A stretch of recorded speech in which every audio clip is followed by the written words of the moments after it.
இங்க ஒரு பார்ல யார் வேணும்னாலும் இறந்து போனவங்க கூட ஒரு நிமிஷம் மட்டும் போன்ல பேச முடியும். உடனே மரியாங்கிற ஒரு லேடி ரீசெண்டா இறந்து போன அவளோட அம்மாவுக்கு கால் பண்றா. கால் கனெக்ட் ஆனதும் அந்த டெலிபோன் டிஸ்பிளேல ஒரு நம்பர் ஷோ ஆகுது. அந்த நம்பரை செக் பண்ணி பார்த்ததுல அவங்க கோபத்துல அவளை பயங்கரமா திட்டுறாங்கன்னு தெரியுது. இறந்ததுக்கு அப்புறமும் அம்மாவுக்கு அவ மேல இருந்த வெறுப்பு குறையலன்னு புரிஞ்சுக்கிட்டு அவளும் பதிலுக்கு அவங்க கூட போன்ல சண்டை போட ஆரம்பிக்கா. அப்படியே ஒரு நிமிஷம் முடிஞ்சதும் அந்த கால் ஆட்டோமேட்டிக்கா கட் ஆகிருது. ஆக்சுவலா இந்த பார்ல இறந்தவங்க கூட ஒரு நிமிஷம் பேசுறதுக்கு பே பண்ணணும். அதுக்கப்புறம் ரஷ்யன் ரூலட்ங்கிற ஒரு கேமை கண்டிப்பா விளையாடணும். அதுல தப்பிச்சா உயிரோட அங்க இருந்து வெளியே போகலாம், இல்லன்னா அங்கேயே சாக வேண்டியதுதான். விளையாட முடியாதுன்னு சொன்னா அந்த பாரை விட்டு வெளியே போகவே முடியாது. $1 மில்லியன் பணம் கொடுக்குறேன், தயவு செஞ்சு என்ன வெளியே விடுங்கன்னு மரியா கேட்கா. ஆனா அந்த பார்மேன் $1 பில்லியன் பணம் கொடுத்தாலும் ரூலை மாத்த முடியாதுன்னு உறுதியா சொல்லிடுறாரு. ஆனா அவளுக்கு பதிலா வேற யார் வேணும்னாலும் விளையாடலாம்னு சொன்னதும் உடனே அவளோட ஹஸ்பண்ட் மாலிக் கொஞ்சம் கூட தயங்காம கன்னை கையில எடுக்கிறான். ஃபர்ஸ்ட் கால்ல ஒரு புல்லட் தான் போட்டுப்பாங்க. அதனால அவரு அதிர்ஷ்டவசமா உயிர் தப்பிச்சிடுறாரு. இதுக்கப்புறம் நீங்க தாராளமா இங்க இருந்து வெளியே போகலாம்னு பார்மேன் சொல்றான். உடனே அவரு ரொம்ப சந்தோஷப்படுறாரு. அப்படியே அந்த டோரும் ஓபன் ஆகுது. ஆனா கடைசி நேரத்துல மரியா இன்னொரு கால் பண்ணணும்னு கேட்கிறா. மாலிக் வேண்டாம்னு எவ்வளவோ சொல்லி பாக்குறாரு. ஆனா இந்த டைம் இறந்து போன அவளோட எக்ஸ் பாய் ஃப்ரெண்டுக்கு கால் பண்ணி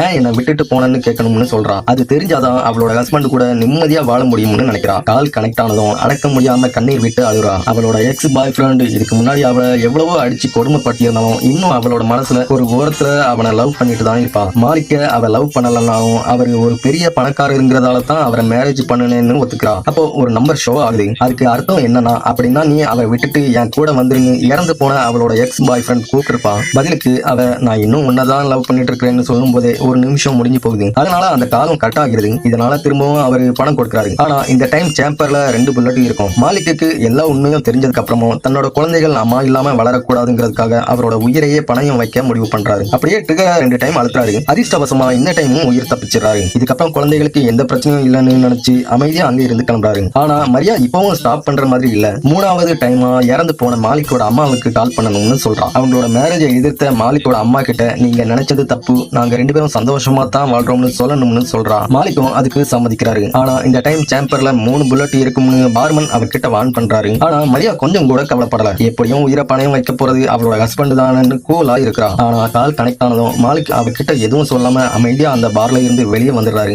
வெளியே வந்ததும் அவரோட பையனுக்கு கால் பண்ணி சீக்கிரம் வீட்டுக்கு வந்துடுறேன்னு சொல்றாரு. அது மட்டும் இல்லாம உன்னோட அம்மா வேலை விஷயமா வெளிநாட்டுக்கு போயிருக்கிறா, அவ இனிமே திரும்ப வரவே மாட்டான்னு சொல்றாரு. கொஞ்ச நேரத்துல அந்த பாருக்குள்ள இருந்து ஒரு துப்பாக்கி சத்தம் கேக்குது. ஆனா அவர் எதையும் கண்டுக்காம அமைதியா அங்க இருந்து போயிடுறாரு.